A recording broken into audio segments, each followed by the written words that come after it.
자, 그럼 마지막 세션 시작하도록 하겠습니다. 양자 기술을 접목한 AI 모델은 바이오, 우주항공, 방위산업, 에너지산업에서의 패러다임의 전환을 이끌 그 핵심 동력으로 주목을 받고 있는데요. 이번 세션에서는 인공지능을 넘어 양자 기술로라는 주제로 AI를 품은 양자 기술이 그려낼 그 혁신적인 미래를 조망해 보는 자리 마련해 보았습니다. 먼저 장준현 한국과학기술연구원 부원장님이 좌장을 맡아주실 예정이고요. 토마소 마크리 큐에라 컴퓨팅 고객관리 총괄님, 이준구 큐노바 대표이사님, 류기호 한국특허전략개발원 국가전략기술특허지원단 특허 전담관님께서 발표를 준비해 주셨다고 합니다. 자, 그럼 장준현 부원장님과 연사 여러분을 큰 박수와 함께 단상으로 모시도록 하겠습니다.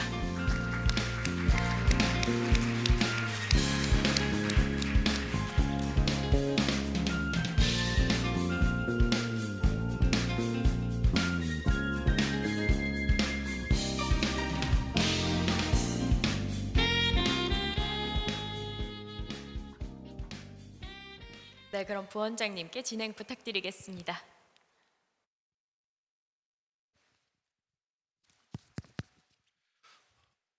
이게 앉아서 인사해도 되는지 모르겠네요. 일단 서서 인사드리겠습니다. 안녕하세요. 반갑습니다. 장진현입니다. 예, 오늘 하루 오래 기다리셨습니다. 원래 모든 행사의 그 하이라이트는 마지막 세션이 아니겠습니까? 또 아까까지도 많은 분들이 계셨는데 그 브레이크 시간에 아마 잠시 휴식하러 나가셨는데 아마 곧 들어오실 거라고 믿습니다. 오늘 그 굉장히 뜻깊은 자리에 이쪽에서 보시는 바와 같이 주제가 그 AI와 양자 기술로 에너지 우주 밸류업이잖아요. 그 아까 에너지, 방산, 우주 이런 얘기를 많이 했는데 결국은 모든 저변에 가장 그 근간에는 AI와 양자 기술을 빼놓을 수 없을 것 같습니다. 그 우선 제가 이 굉장히 뜻깊은 세션에 좌장을 맡게 돼서 굉장히 기쁘게 생각합니다. 우선 오늘 저 옆에 앉아 계신 훌륭한 그 패널리스트들을 소개해 올리도록 하겠습니다. 제 바로 왼쪽에 토마스 마크리 큐에라 컴퓨팅 CTO께서 참석하셨습니다. 큰 박수 부탁드리겠습니다. 그다음에 우리나라 양자 산업에서 이분을 빼놓고는 얘기가 할 수 없습니다. 카이스트의 전에는 이준구 교수님이셨는데 이제는 이준구 큐노바 대표이사님으로 소개 올리도록 하겠습니다. 환영합니다.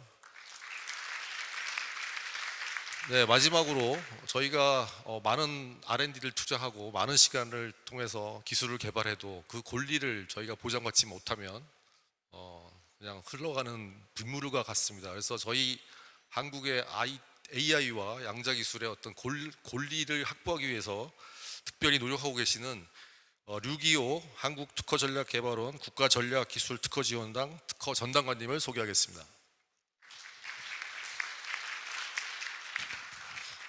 예, 저한테 주어진 시간이 약 오프닝 톡 리마크 해서 한 5분인데요. 저는 제가 이렇게 좀 준비를 했지만 좀 여러분들과 더불어서 함께 나누고 싶은 얘기가 이제 AI는 특별히 뭐라고 할 수가 없이 모든 산업과 모든 일상 우리 여러분들의 삶을 지배하고 있습니다. 저부터도 뭐가 궁금하면은 예전에는 구글이나 하는 데서 찾았지만 지금은 AI에 모바일로 물어보면은 너무나 상세하게 설명을 해주고 이 AI 기술이 산업 전반에 근간에 깔리면서 기존에 우리가 누리지 못했던 생산성과 초연결 그다음에 많은 어떤 삶의 변화를 가져오고 있습니다. AI가 현재 기술이라고 한다면은 양자 기술은 미래의 기술이라고 저는 생각을 합니다. 하지만 양자 기술이 가지고 있는 그 임팩트, 파급력이 너무나 높기 때문에 아직도 많은 분들이 양자 기술이 과연 우리 실생활에 영향을 미칠까, 어떤 모습으로 우리에게 다가올까 궁금해하고 있습니다. 저 개인적으로는 AI랑 이미 여러분들 일상에 들어와 있는 기술과 이 양자 기술이 접목이 된다면 그야말로 일찍이 우리 인류가 경험하지 못했던 굉장히 파급력 있는 그러한 충격을 줄 것이라고 저는 좀 확신하고 있습니다. 그래서 아마 이번 그 한국경제에서 주최하는 이 스트롱 포럼의 주제가 A와의 양자를 같이 다루지 않나 이렇게 생각을 하고 있습니다.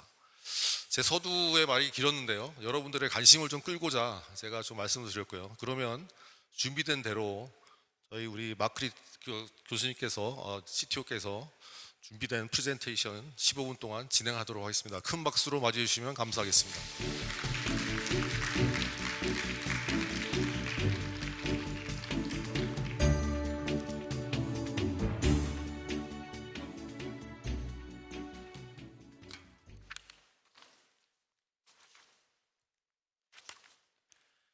So good afternoon, everyone.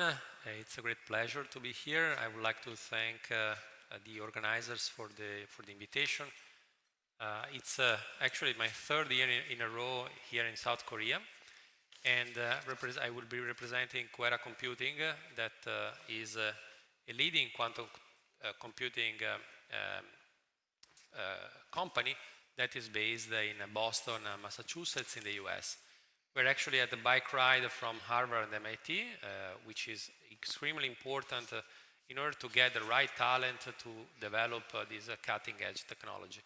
Our mission is to build and commercialize neutral atom quantum computers, which is considered by many one of the most promising approaches to this technology.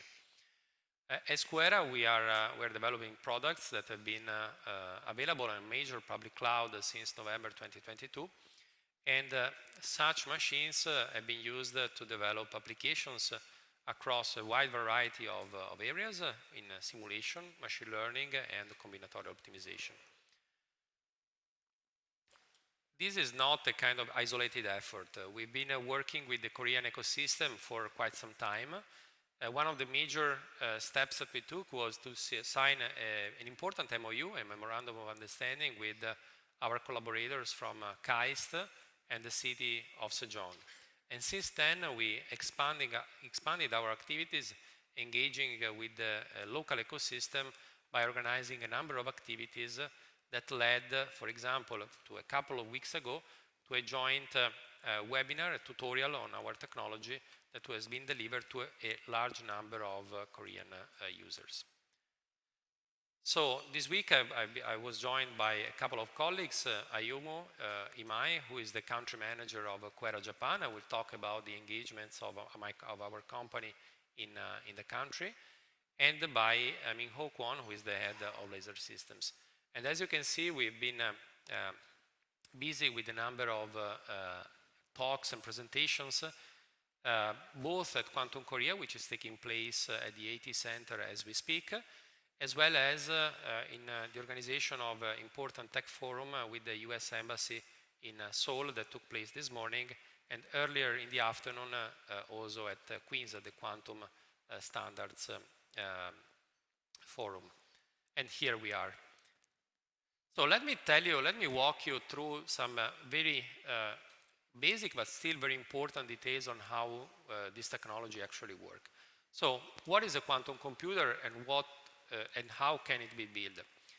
Currently, there are many different ways or many different platforms that can be used in order to build and commercialize quantum computers. As you can see, there are some major players that are developing this technology.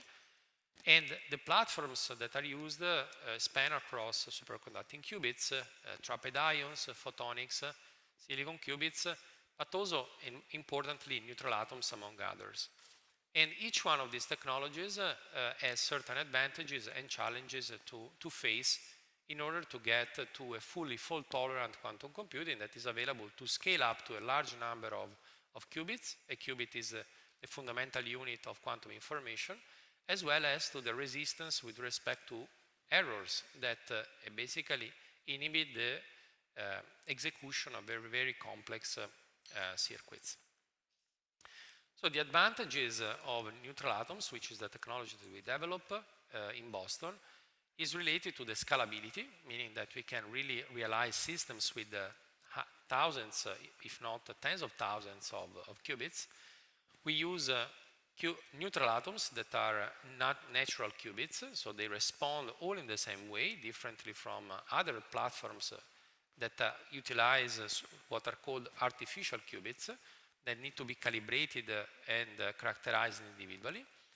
But also importantly, there are certain capabilities of this technology that make it kind of unique and more extremely interesting to develop certain applications. For example, those that are related to error correction, which is one of the major techniques in order to battle the effect of noise in these devices. Last but not least, we do not employ what is called a cryogenic device that basically simplifies the engineering of the setup and reduces the footprint of the system. All this technology, all this development that we made at QuEra was kind of concentrated in our first few flagship products. The first one that is called Aquila, in English it means eagle, that is a 256 qubit machine that is still the largest publicly accessible quantum computer in the world per number of qubits. It has an uptime of 130 hours a week. In a week there are 168 hours, and this is one of the computers that is mostly available throughout the week, so across all the time zones in the world. And until now it has been used by a large number of stakeholders across the academia, industry, and government to explore applications in quantum computing that led to several exciting publications in top-tier journals. But this is, of course, not the only thing that we have done. We improved and essentially complemented this offering by developing the second generation of our quantum computers that is called Gemini. It's a 256 qubit machine that is currently being operated or calibrated and then operated at AIST, which is the equivalent of the so-called NIST, the National Institute for Standard and Technology in the US, alongside the so-called ABCIQ supercomputer, which is a classical supercomputing system that is powered by NVIDIA GPUs. So, as you can see, the footprint of this system is relatively small. It is very much tailored around the necessities or the needs of classical supercomputing systems. And I will show you a picture of this very same device as it looks like now that is being installed in Japan. So let's kind of transition from the features of these products into the commercialization and the value creation for partners and customers. So we believe that at this current stage of development of the technology, and this has to do also with the comparison that we can make with other concurrent or similar technologies like AI, and I think during the discussion we will go through this comparison a little bit more into the details. We believe that there are three main categories, three main classes of stakeholders that could benefit from quantum computers. The first ones are enterprises that would like to make experiments on these devices in order to gain or leverage these systems in order to gain some leads with respect to the competitors. The second ones are HPC centers, so high performance computing centers that would like to use this technology in order to tackle problems that classically are not available. The third category or third pillar is essentially government or government organizations that look at a much broader picture of quantum technologies and want to exploit or leverage these technologies in order to boost the capabilities of their workforce and create more economic opportunities across the whole nation. So as you can see, each one of these stakeholders have very different approaches and very different goals in mind, but they can be kind of put together through the keywords of quantum technology and quantum computing in particular. So what do we look for?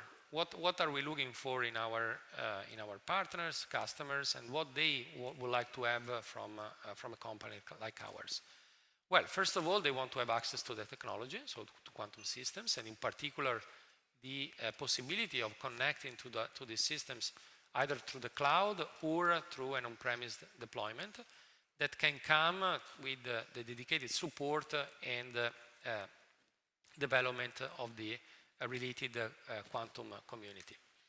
The second approach, which is tailored around the needs of academics, is to develop cutting-edge research in topics such as hybrid algorithms that combine classical and quantum computing resources, as well as quantum error correction, which, as I said, is one very important area of research to boost the capabilities of quantum computers. The third is what we call application co-design, that is very much focused on the needs of the industry, as well as of some particular dedicated research areas, where the end goal is to develop what is called a full stack optimization from the hardware to the development of very high-level abstract applications. There are many different examples that I could bring to justify the engagement of the community across these three different approaches. I'm trying to change the slide. Okay, here we are. There are some examples that we have developed together with the major stakeholders. For example, pharma companies as Merck and Amgen, together with Deloitte, which is one of the largest system integrators, to attack problems related to clinical trials, or alternatively to logistic problems such as smart manufacturing. There are also financial organizations such as Moody's that is interested in insurance problems, for example, those related to extreme weather events or weather forecasting. But probably one of the crown jewels of this application co-development is what we call is in the area of life science. We partnered with an organization that belongs to the largest UK trust. This trust is called the Wellcome Leap, that put together a program called the Q4Bio, or Quantum for Bio, to develop applications for life science. Our company, Coera, has been extremely successful in this endeavor. We have 2 out of 6 final teams for phase 3 of this application co-development that will last in total 30 months.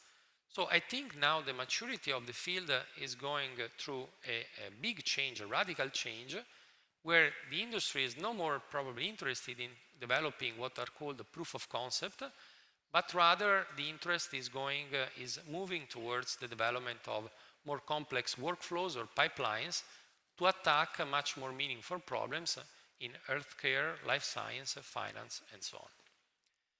Another important example that we would like to make that we are pursuing very actively is the collaboration with NVIDIA. Of course, NVIDIA, one of the major computing companies at the classical level worldwide, in order to boost the capabilities of our quantum computers by using AI, as well as to boost the capabilities of foundational AI models with quantum computers. Together with NVIDIA, we are also the founding partners of the so-called NVA-QC, the NVIDIA Advanced Quantum Computing Center, that has been recently announced and is located in Boston at a short distance from Coera. And there are a number of joint technology development projects that I'm happy to discuss more in detail after my presentation. Last but not least, I would like to bring to your attention also the very strategic partnership that we have been developing with AIST, that is located in Japan. Thanks to the strategic vision of the Japanese government to create the foundation for a quantum-driven economic and ecosystem growth. The machine that you see here on the right is the same machine that you've seen before. It's the second generation Gemini class quantum computers that we've developed at Coera that has now been installed in this center called GQuat, this global quantum and AI technology center that selected Coera as the QPU of choice, the quantum processing unit provider, for a total budget of more than $40 million to deploy and operate the system for a period of 5 years. This is a kind of industry first for this specific technology. This is the first neutral atom quantum computer that has been deployed in a public HPC center that also benefits from the collaboration with NVIDIA that is powering the system with hundreds of their GPUs. Of course, our hope is that similar engagements could take place also with Korean stakeholders, and that's why we're positively receiving a lot of interest from many different organizations here in the country. And of course, I'm happy to take questions and develop new potential partnerships along the line of what we have already developed in the past few months with the so-called Quera Quantum Alliance that now combines more than 20 members all across the world, including system integrators, quantum computing companies, HPC centers, and so on. So with this, I would like to conclude. I would like to thank you all for your attention. And again, I'm very happy to be part of this very important forum. Thank you so much. 예. 아주 수고 많으셨습니다. 아마 여러분들 큐에라라는 회사에서 어떤 일을 하는지에 대해서 잘 설명해 주신 것 같은데요. 참고로 좀 부연 설명을 드리면 퀀텀 컴퓨팅의 기본인 큐빗을 형성하는 물리적인 시스템은 상당히 많이 있습니다. 여러분들이 잘 아는 김정상 듀크 대학교 우리 서학개미들이 많이 찾는 아이온큐 김정상 교수님이 코파운더로 있는 거기는 아이온 트랩이라는 물리적 시스템을 이용하고요. 그 다음에 많은 지금 하고 IBM이나 그 다음에 이런 메이저 그룹에서는 초연도체를 이용해서 큐빗을 구성합니다. 근데 좀 참고로 큐에라는 중성 원자, 뉴트럴 아톰을 이용해서 벌써 1세대, 2세대 퀀텀 컴퓨팅을 개발하고 또 이게 얼라이언스를 맺어가지고 적극적으로 활용하는 게 매우 인상적이었습니다. 참고로 제가 설명을 드렸습니다. 다시 한번 발표를 해주신 우리 마크리 박사님한테 박수 부탁드리겠습니다. 네, 다음 우리 미국에 우리 큐에라가 있다면 한국에는 우리 이분이 계십니다. 우리 이진규 대표이사님의 한국에서의 양자 컴퓨팅 개발에 대해서 제목은 좀 굉장히 멋있습니다. K 양자 컴퓨터 산업 한 번 더 이런 제목으로 멋진 강연을 해주시겠습니다. 큰 박수로 환영해 주십시오. 네, 안녕하세요. 지금 소개받은 큐노바의 대표를 맡고 있는 이준구입니다. 저는 동시에 카이스트의 전기전자공학부 소속 교수로서 역임을 하고 있습니다. 네, 오늘 말씀드릴 내용은 저희 큐노바에 대해서도 좀 소개를 해드리고 싶은 마음이 많지만 사실 큐노바가 국내의 벤처 기업으로서 성공하는 데 있어서는 중요한 게 우리 국내의 산업과 함께 발전해야지만이 저희도 성공할 수 있다는 그런 생각을 가지고 우리 한국의 양자 컴퓨터 산업이 어떻게 하면 좀 뿌리 잡고 과거에 우리가 성공적이었던 그런 IT 비즈니스처럼 갈 수가 있나 하는 것에 대해서 한번 고민을 해보면서 우리가 이런 모델로 양자 컴퓨터 산업을 만들어 보자 하는 취지에서 말씀을 드리도록 하겠습니다. 네. 첫 번째는 이제 양자 컴퓨터는 컴퓨터 혁신 과정 중에 하나입니다. 그래서 과거에는 우리가 CPU가 처음에 인텔에서 4004라는 CPU에서 시작을 해서 CPU 기술 개발이 그 이후로 30여 년 동안 지속적으로 지속되었고 그 이후에 우리가 2000년대 초반에 GPGPU라는 그러한 기술이 새로 나오게 되었습니다. 그래서 현재 우리가 알고 있는 GPU 기술, AI의 아주 핵심 기술이 되고 있는 GPU 기술이 2000년대 초반에 시작이 되었고 그 이후로 또다시 20년간 그 기술이 개발되었습니다. 그래서 그동안에 CPU가 나오고 GPU가 나오는 그런 컴퓨팅 기술의 혁신에 하나의 연장선상에서 또 하나의 새로운 컴퓨터 기술이 나오고 있습니다. 그것은 양자 컴퓨터 기술이라고 볼 수가 있고요. 이 양자 컴퓨터 기술은 이 지금까지 가져왔던 컴퓨팅 기술들이 지금까지는 혁신의 과정을 가져왔었다면은 여기서는 한 번의 혁명의 과정으로서 새로운 기술이 나오게 된다고 볼 수가 있습니다. 그 이유는 정보를 다루는 방법이 완전히 다르기 때문입니다.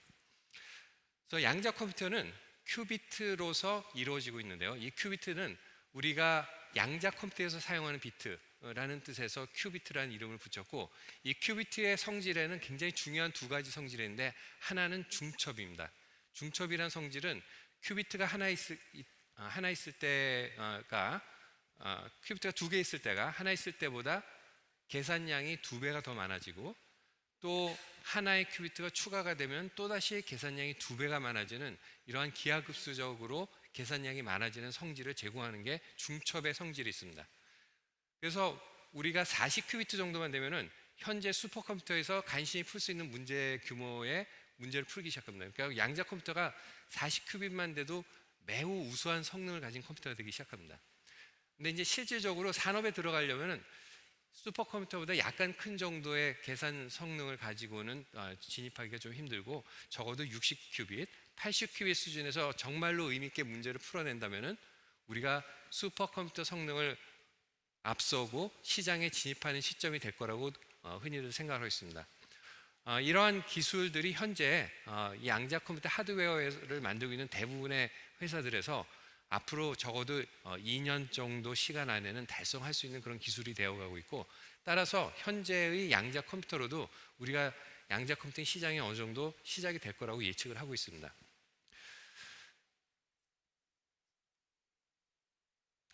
네, 그래서 이러한 양자 컴퓨터 시장이 열리기 시작하는데 우리가 과연 한국이 어떤 포지셔닝으로 이 시장에서 어떤 역할을 할 수 있는가 다시 한번 생각을 해볼 수 있는데요. 1990년대로 돌아가면은 그 당시에 이 세상을 바꾸는 새로운 기술이 시작이 되었는데, 인터넷과 그 다음에 모바일 혁명으로 우리 삶이 완전히 달라지기 시작했습니다. 이 당시에 한국이 갖고 있었던 기술력은, 이 분야의 기술력은 안타깝게도 그렇게 강하지는 않았습니다. 하지만은 우리가 이 기술을 도입하면서 많은 투자를 하고 또 이 기술들이 산업에 실제로 활용될 수 있게 하는 정부의 주도적인 역할이 있었기 때문에 이 정부가 이제 기술의 도입을 앞장서서 주도를 해줬고, 인터넷 강국이 만들되었고, 인터넷 스피드가 항상 세계 최고 인터넷 스피드를 유지를 해왔습니다.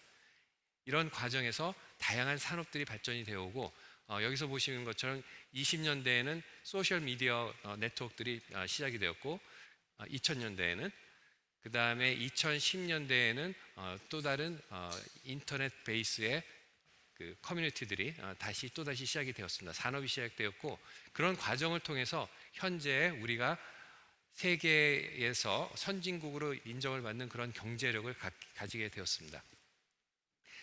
네, 사실 제가 글자가 작아서 잘 안 보이는데요. 근데 그런 과정에서 우리가 되돌아서 생각을 해보면은 기술 격차가 1990년대 또는 2000년대 시작할 때 한국의 IT 기술이 선진국 대비 기술 격차가 대체적으로 3년에서 5년 정도 난다고 평가가 되어 있었는데, 그 과정이 정부의 전략적인 지원으로 2024년에 오면서 그 격차는 0년에서 1.5년 정도로 줄어들게 되었습니다. 그리고 이 과정에서 가장 중요했던 이벤트가 지금 돌아와서 평가할 때는 CDMA의 도입이었습니다. CDMA는 우리가 갖고 있는 기술이 아니었는데, 우리가 세계에서 가장 먼저 이 CDMA 기술을 도입해서 세계의 CDMA 테스트 베드라는 그러한 이름을 가지게 되었고, 그 CDMA 효과는 그 모바일 폰들이 실제로 시장을 형성하는 데 매우 중요한 역할을 했습니다. 그러한 역할로 이 시장이 한국의 K 글로벌 테스트베드가 시작이 되었습니다. 양자 컴퓨터 기술에 대해서 조금 더 말씀을 드리면은, 현재 산업 동향은 앞서서 말씀드린 것 같이 다양한 기술로 양자 컴퓨터 하드웨어가 만들어지고 있습니다. 현재 양자 컴퓨터 시장이 1년에 1조 원을 추가하기 시작했습니다. 그러니까 우리가 생각하지 못했던 그 산업 진입이 일어나고 있는데요.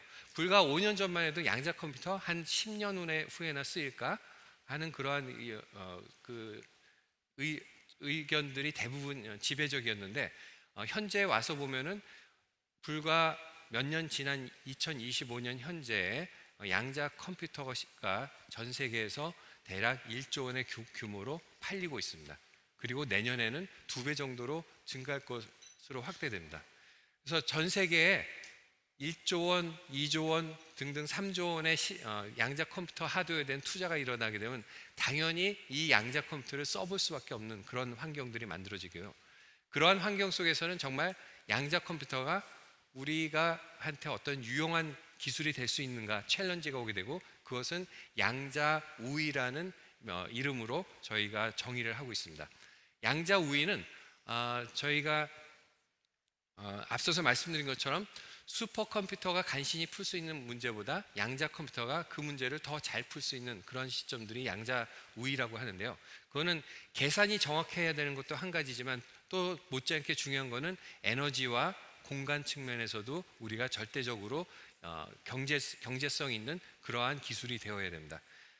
그래서 이 양자 우위를 달성하는 방법은 좋은 하드웨어를 만드는 것도 한 가지지만은 하나 더 중요한 거는 양자 우위를 달성할 수 있는 알고리즘이 있어야 됩니다.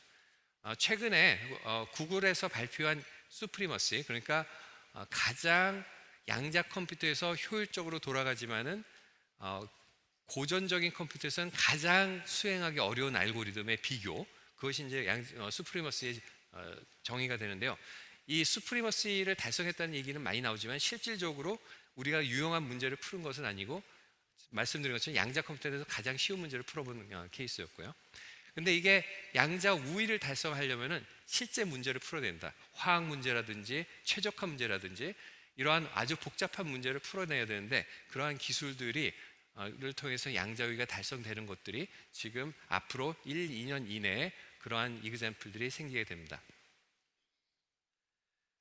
그래서 그러한 그 솔루션을 만들어 가는 데 있어서 하나의 중요한 트렌드가 나타나기 시작했습니다. 최근에 엔비디아 등에서 많이 강조를 해왔던 하이브리드 양자 컴퓨팅, 고전 컴퓨터와 양자 컴퓨터를 융합해 가지고 문제를 풀면은 더 효율적으로 또는 더 최적화된 비용으로 문제를 풀 수 있다는 것이 그런 알고리즘 디자인에 있어서의 하나의 새로운 축으로 등장하고 있는데요.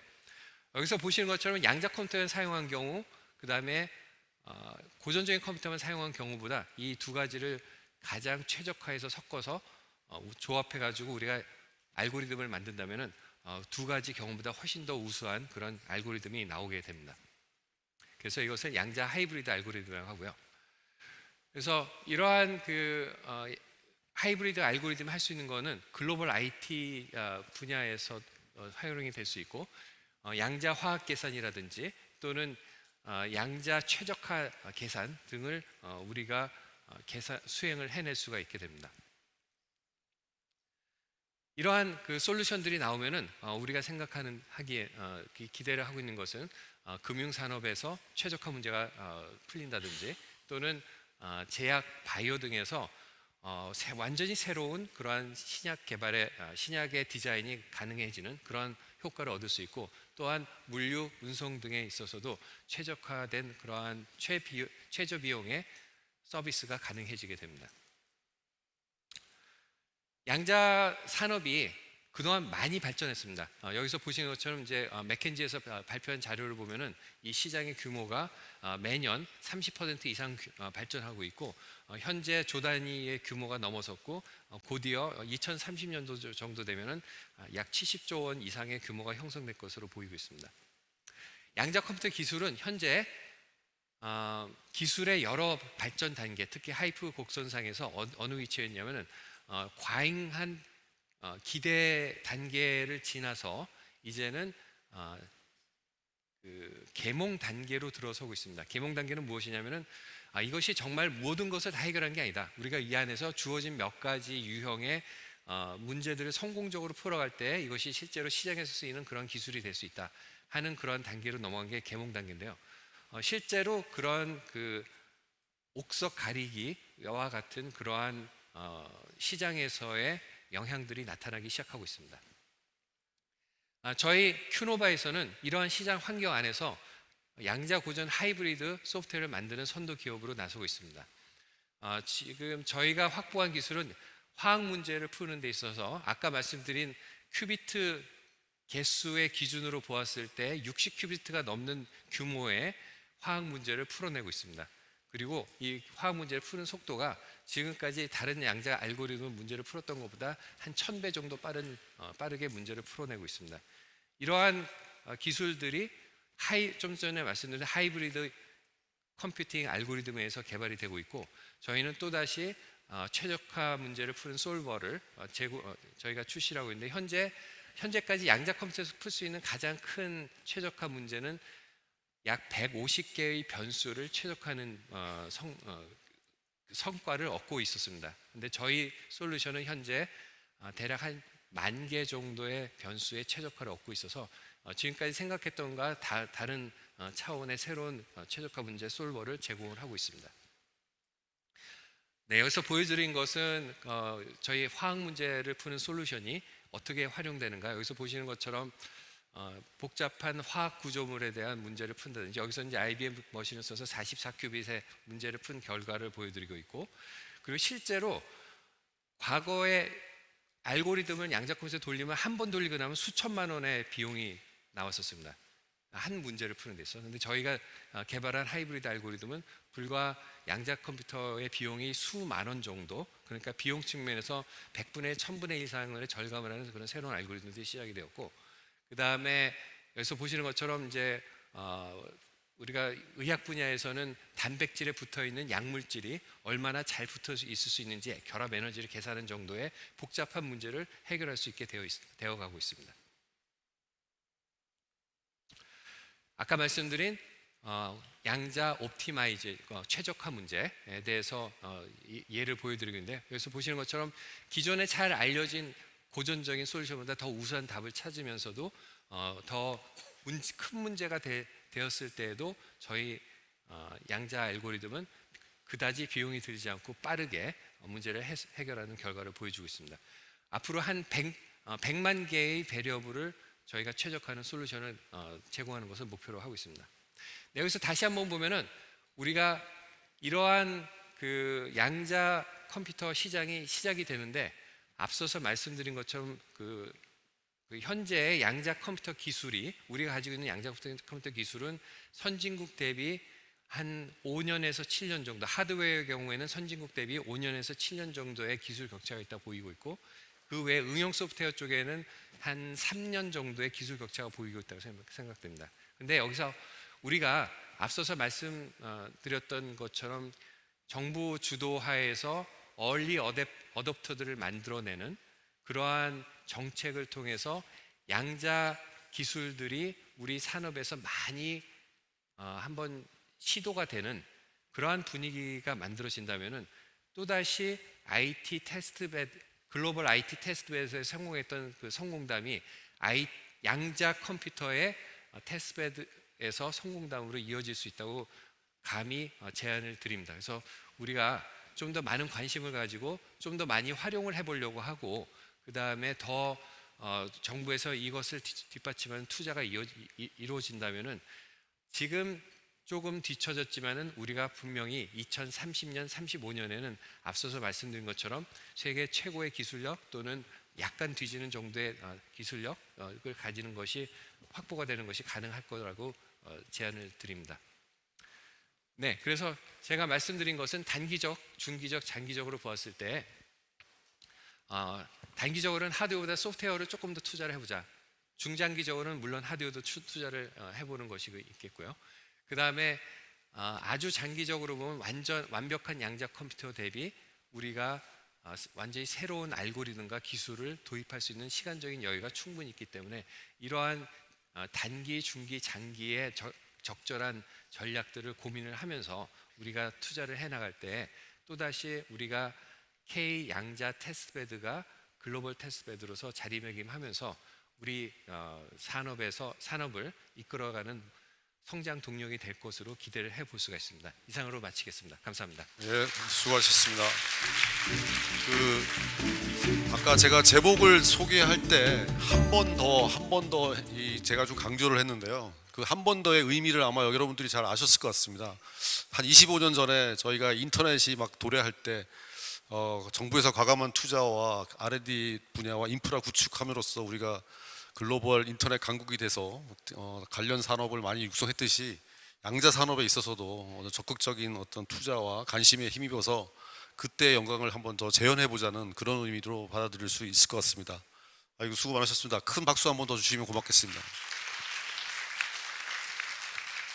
네, 마지막으로 우리 6.25가 아니고요. 오늘이 6월 25일인데 6.25가 아니고 발음을 잘해야 되겠습니다. 류기호 특허 전담관님께서 양자기술 패권 경쟁시대 기술 소유국으로 가는 길이라는 제목으로 15분 동안 강연을 주시도록 하겠습니다. 되셨나요? 네, 시작해 주시죠. 반갑습니다. 지금 많은 패러다임에 계시는 분들 앞에서, 그리고 양자의 선구자분들 앞에서 이런 발표를 하게 되어서 굉장히 영광스럽게 생각합니다. 저는 이제 지식 재산으로 R&D를 조금 더 도울 수 있을까? 그리고 지식 재산으로 뭔가 경제적인 도움을 줄 수 있을까? 이런 분야에 대해서 많이 연구하고 공부하고 담당하고 있는 양자 분야 쪽에서 담당하고 있는 유교라고 합니다.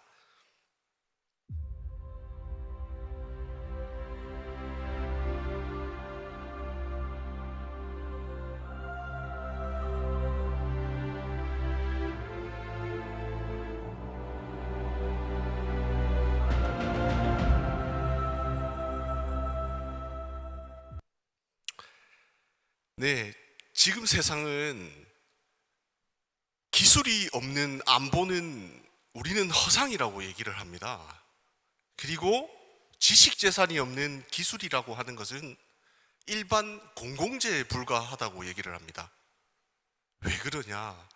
살펴보시면요, 기술은 너무 빠르게 진화하는데 거기서 소유권을 쌓고 있는 속도도 굉장히 빠르기 때문입니다.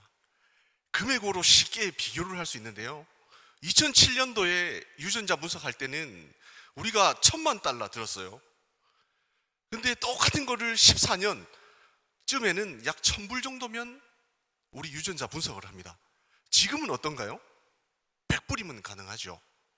이렇게 단가가 낮춰지기 위해서는 기술이 혹은 기술을 이용한 생산력들이 굉장히 빠르게 발전하고 있다는 겁니다. 근데 AI는 한번 보시면요, 이 유전자 분석이 7년 동안 10,000배 이상 기술이 발전했다, 간접적으로 확인이 되는데 여기에 공 하나가 더 붙습니다.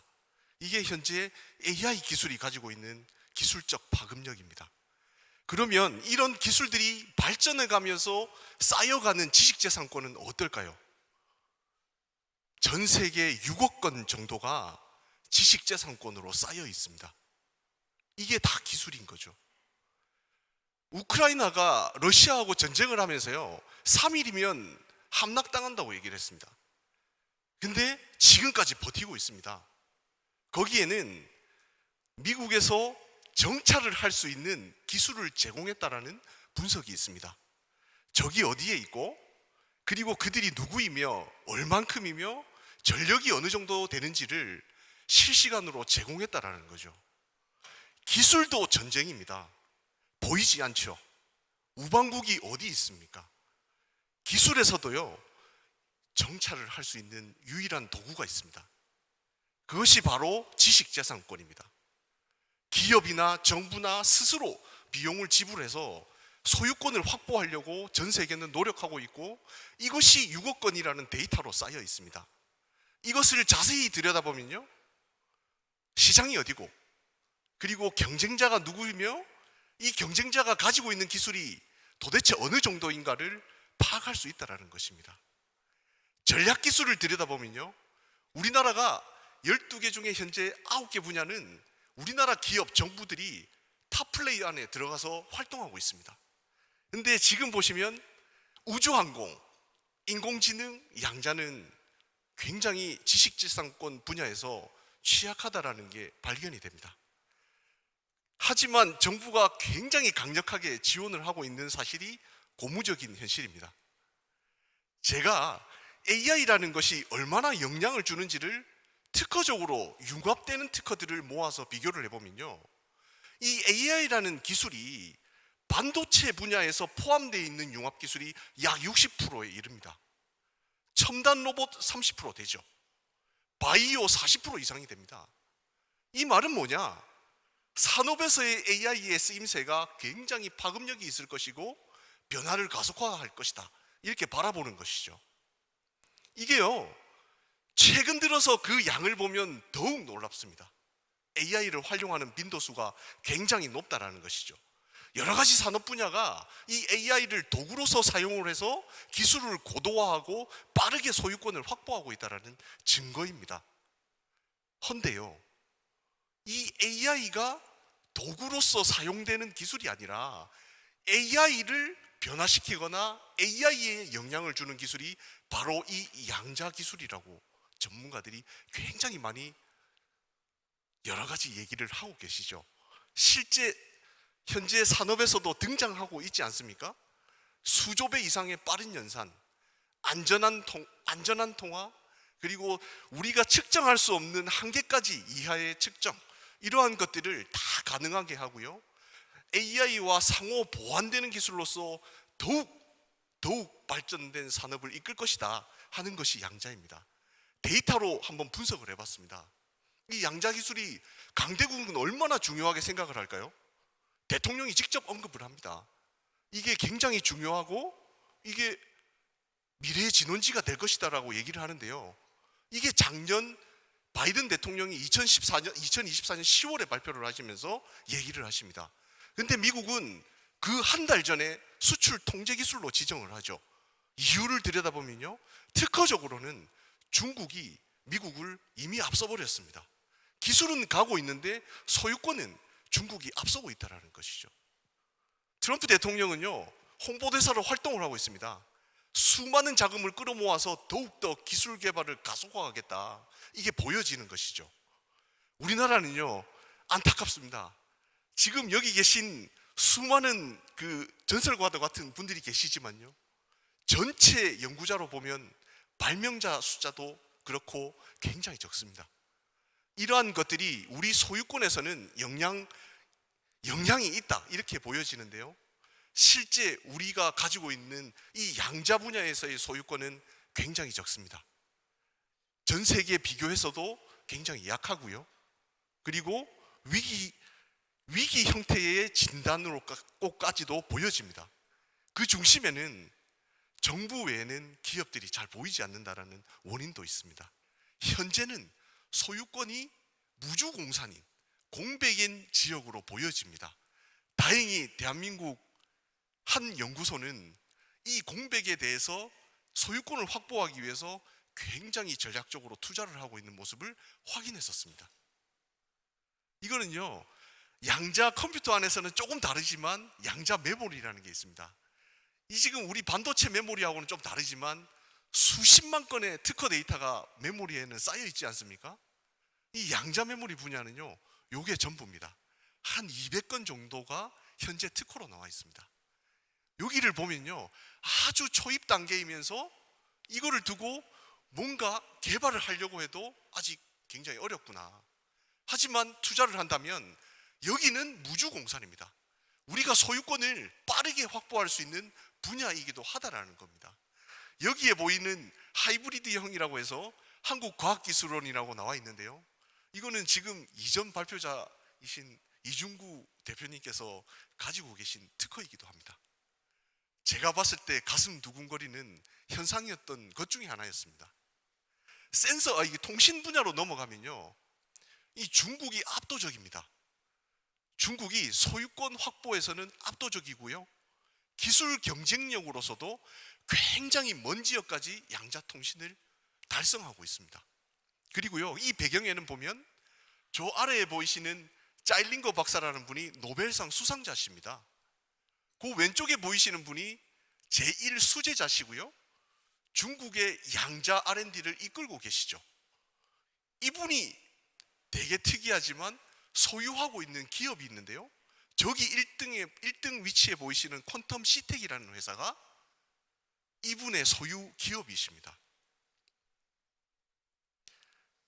여기에 보시면 기술 경쟁력이 중국이 가장 먼 지역으로까지 통신을 할 수 있다고 되어 있지 않습니까?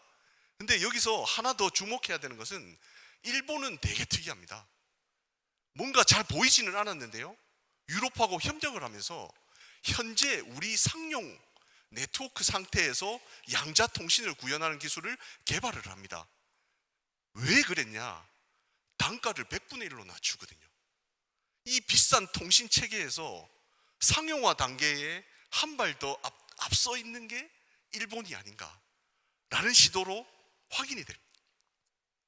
또 하나는요, 중국이 너무 앞서다 보니까 미국은 위기죠. 그래서 택한 방법이 뭐냐? 알고리즘, 양자 통신을 위한 알고리즘 PQC라고 하는 건데요, 이거에 대한 표준화를 주도하고 있습니다. 이 알고리즘이 최근 공개된 게 총 5개까지가 있는데요. 이 알고리즘을 미국계 회사와 미국계 대학이 공개하고 주도를 하고 있습니다.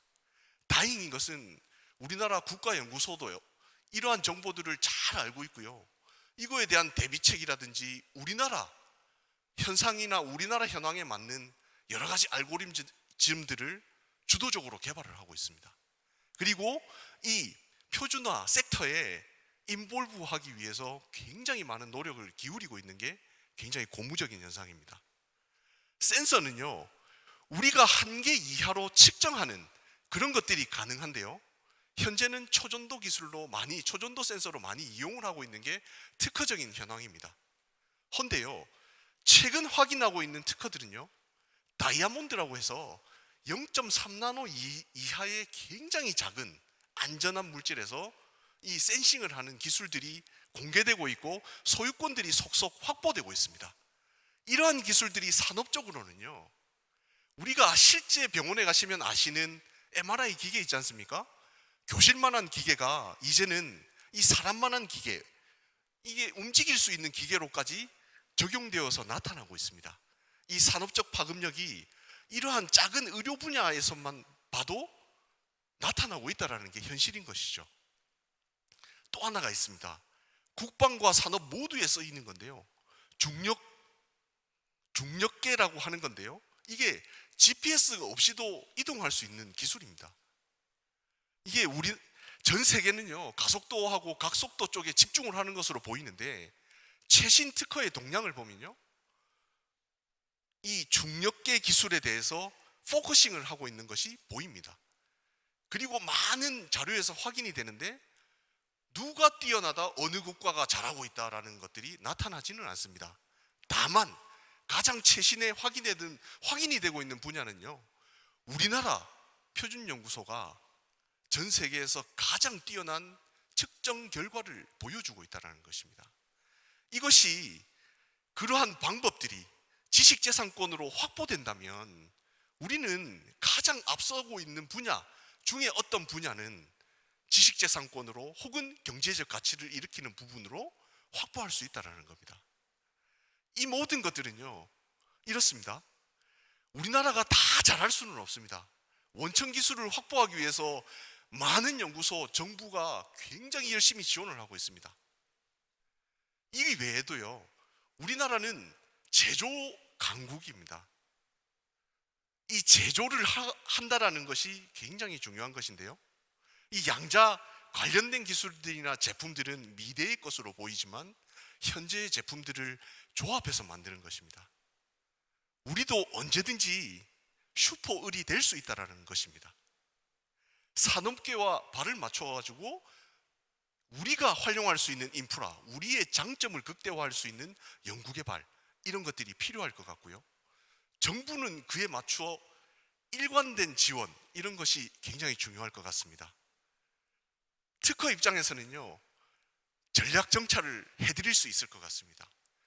누가 무엇을 얼마만큼 잘하는지 비교해서 제공할 수 있을 것 같습니다. 그러한 결과들이요, 경쟁자들보다 조금 더 고도한 소유권을 가질 수 있게 만들어 드릴 것 같고요, 그리고 이 소유권이 비어있는 공간, 이 부분을 전략적으로 선점할 수 있는 정보를 저희들이 제공할 수 있을 것이라고 생각을 하면서 오늘 발표는 여기까지 하겠습니다. 감사합니다.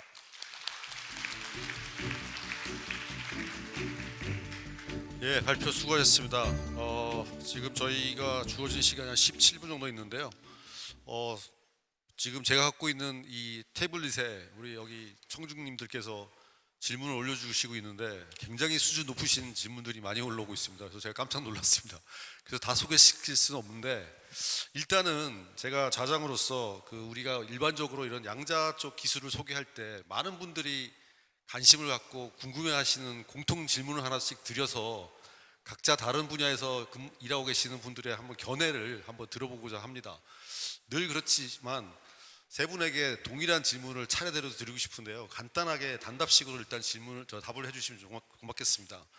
일단 양자 컴퓨팅, 여러분들이 설명한 양자 컴퓨팅이 양자 기술이 언제쯤 우리 삶에 영향을 미칠 것인지 뭐 1년, 5년, 10년 이런 식으로 좀 설명해 주시고, 그리고 AI하고 양자하고 지금 이게 합쳐져 가지고 우리 파급력 큰 효과가 나온다 그러면 어떤 가장 임팩트 있는 결과를 가져올 것인지, 그 두 가지 질문에 대해서 우리 그 아크리 박사님부터 간단하게 답을 해주시면 고맙겠습니다. Yes, I think it's a great question. Thank you so much. It's hard to, actually there are two questions. One, what is the timeline for quantum computing? The second one, what are the features of this integration between AI and quantum? Yeah. Regarding the first one, we have been seeing over the past few years really a huge increase of the capabilities of quantum computing, but at the same time, we are also improving the quality of the algorithms that can run on such still limited capabilities of the hardware. So it's hard to predict what is going to happen in the next 3 to 5 years. 5 years. But we can expect definitely really huge steps. So I cannot say it, very openly, but there are certain things that are going on within many companies, not only at Quera.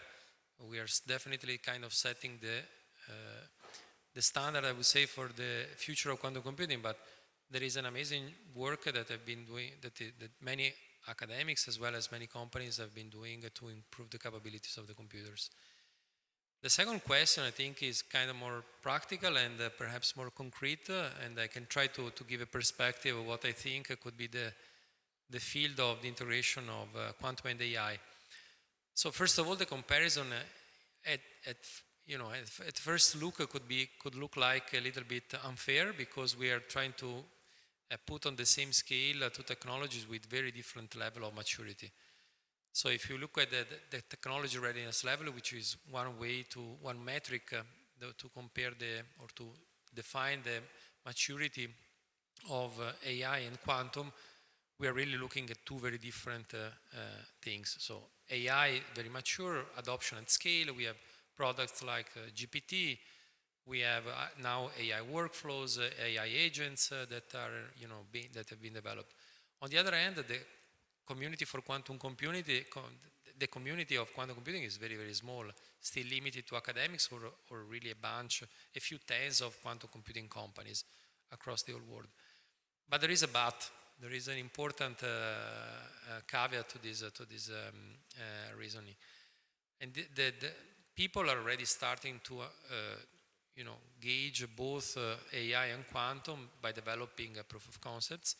But at the same time, the keywords here, the key concept is quantum for AI and AI for quantum. So AI for quantum means, for example, designing what are called decoders, that are tools to perform a quantum error correction that can benefit from certain types of artificial intelligence. Excuse me, we have a very limited time. Please Yes. terminate your answers, please. Of course, yeah, and quantum for AI quantum for AI actually means using a quantum computer to simulate processes that are not easy to simulate classically, to feed into large language models, for example, or large foundational models, to benefit basically or to improve the quality of AI or new AI platforms. Thank you for your Thank you. answer. 저 우리 이중구 대표님은 어떻게 생각하시는지요? 간단하게 답해 주시면 고맙겠습니다. 네, 제가 앞서서 발표에서도 말씀드렸듯이 이 그러니까 산업혁명 단계를 가는 과정에서 나타나는 아주 특정한 유형의 기술적인 솔루션들이 있습니다. 지금까지는 사실은 인터넷과 그다음에 모바일 커넥션이라는 기술적인 솔루션을 바탕으로 그 위에 다양한 IT 기술, 그다음에 우리가 생각하는 SNS 기반의 그러한 마켓들이 성장해왔습니다. 근데 그런 축이 사실상은 지금은 AI를 바탕으로 만들어지고 있고, AI를 중심으로 해서 새로운 시장도 생기지만은 또 새로운 기술도 만들어지고, 이래서 AI와 로봇의 접목이라든지 이런 영역에서는 굉장히 큰 산업적인 새로운 혁명을 가져올 것이라고 생각을 합니다. 근데 이제 그럼 AI가 이런 하나의 축을 만드는데 궁극적으로 어디로 갈 것이냐? 우리가 생각할 때는 우리가 흔히 얘기하는 AI 싱귤러리티, 그러니까 그 특이점에 갈 수 있는 그런 기술들이 나타날 것인가를 보는데요. 거기에는 사실상 과거의 기술들의 발전을 보았을 때 많은 단계의 기술의 크고 작은 개선들과 어떤 솔루션들, 그중에 특히 이제 이네이블링 테크놀로지, 예를 들어서 5G, 6G 이런 새로운 그 커넥티비티를 주는 테크놀로지, 이런 것들이 굉장히 중요한 역할을 해왔는데요. 마찬가지로 AI가 싱귤러리티까지 가는 시점에 있어서 다양한 이네이블링 테크놀로지들이 만들어지게 되고, 그 중에 가장 중요한 이네이블링 테크놀로지가 퀀텀 컴퓨팅에서 제공될 거라고 보고 있습니다. 그래서 퀀텀 컴퓨팅이 사실상 우리 인간의 삶을 바꾼다면은 AI를 통해서 인간의 삶을 바꾸는 것이 가장 큰 효과가 될 것으로 보이고 있습니다. 예, 제가 우리 이정규 교수님이 말씀하신 동안에 여기 청중에서 나오는 질문 하나를 팝업을 띄웠는데요. 굉장히 많은 우리 청중께서 이 질문에 대해서 궁금해하실 것 같아서 제가 요거는 꼭 여쭤보고자 합니다. 잠깐만요, 여기 팝업이 됐는데 질문 내용이 뭐냐면 이준 교수님한테 여기 양자 컴퓨팅은 비트코인 아무어도 풀어낼 수 있다고 하던데 정말 그런가요? 이거에 대한 좀 답을 주실 수 있나요? 네, 이 질문은 이제 많이 받는 질문 중에 하나고요. 양자 컴퓨터가 어떤 계산을 할 수 있는가를 좀 다시 한번 되짚어 보면 질문에 답을 할 수 있습니다. 근데 비트코인과 같은 문제는 우리가 흔히 어떻게 분류를 하면 대수학적인 문제라고 얘기를 합니다. 이 대수학적인 문제는 정수론에서 시작되는 그러한 이론인데, 여기에는 한치의 에러도 없는 정확한 계산이 나와야지만이 답을 구할 수 있는 그런 문제 유형들입니다.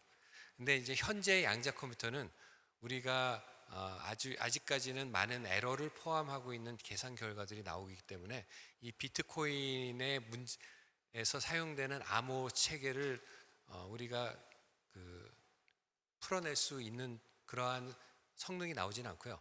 이게 이제 앞서 이제 QL에서도 추진하는 것처럼 에러가 없는 논리 큐빗이 나온다면은 이것이 가능해지겠지만, 또다시 이러한 논리 큐빗이 한 10,000큐빗 정도가 나와야지만이 비트코인 문제를 풀 수 있게 되기 때문에, 그때까지는 시간이 적어도 한 20년 정도는 남았다고 볼 수 있습니다.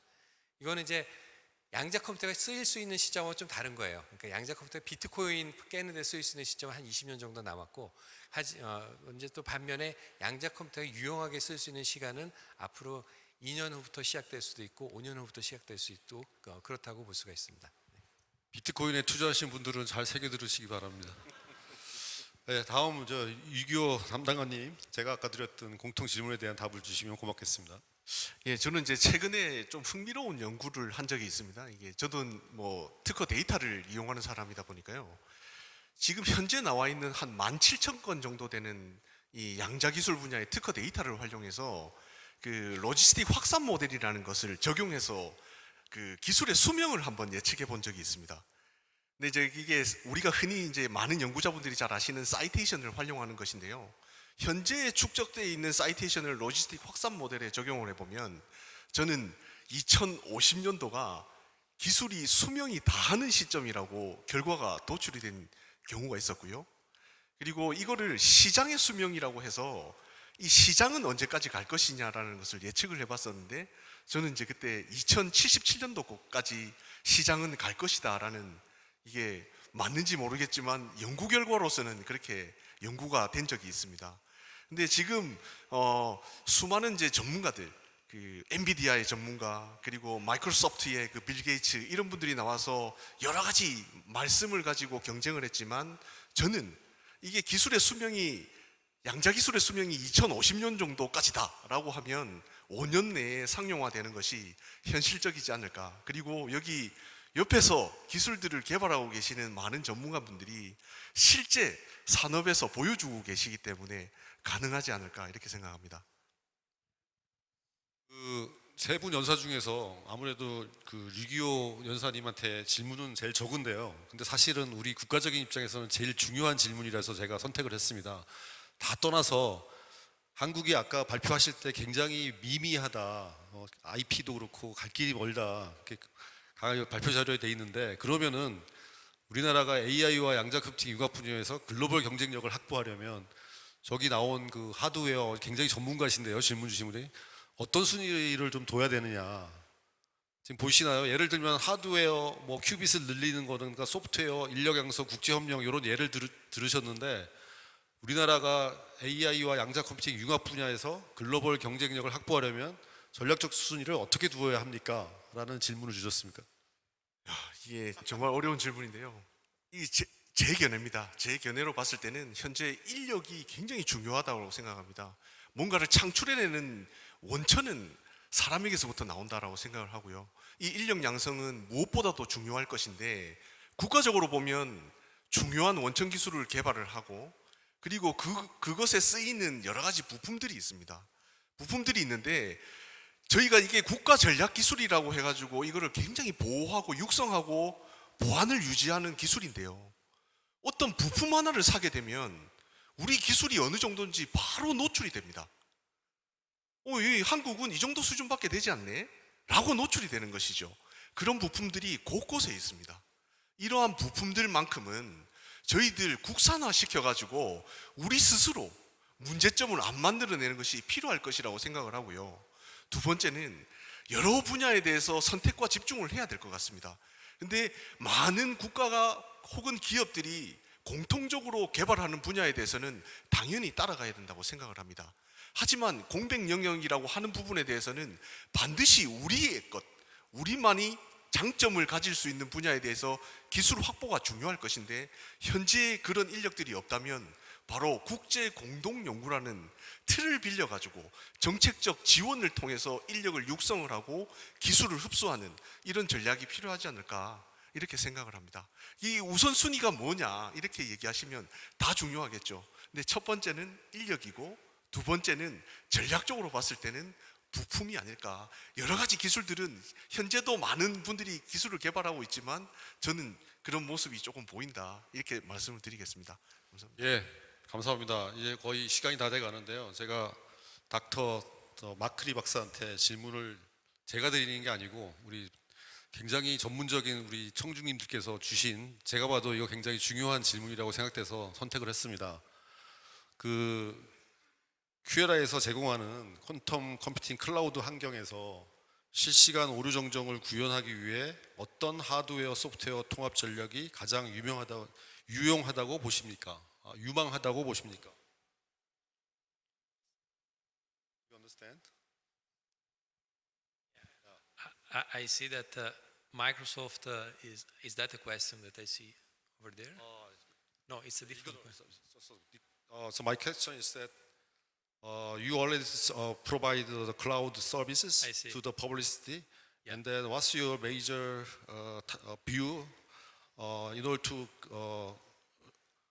realize the quantum error correction, and what's your strategy to combine the hardware software in order to service the very nice Yes. public So platform service? I'll try to be very quick. So building a quantum computer is a complex effort that involves the combination of hardware, software, and of course the applications, which are eventually what the users want to do and make.